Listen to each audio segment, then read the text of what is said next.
Silicon Valley Bank, which is considered as a key lender to a technology-based startup and as well as considered as a financial pillar of the innovation-based economy in US, has got into a liquidity trap, and according to a Time magazine, it has lost more than 20 billions in less than few days.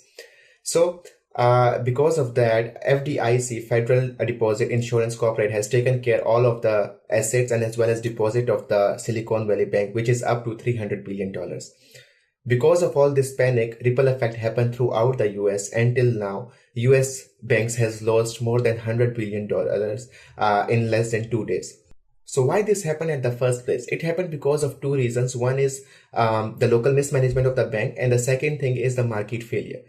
Local mismanagement of a bank in a sense that because of the higher interest rate, they fail to realize that they have lower income now because people were not borrowing money enough and they do not have enough income to overcome their expenses.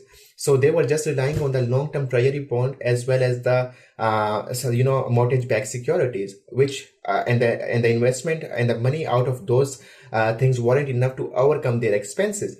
So in order to overcome the expenses, they had to sell their bonds at a loss of $1.8 billion collectively. And in this way, it created a panic in the people.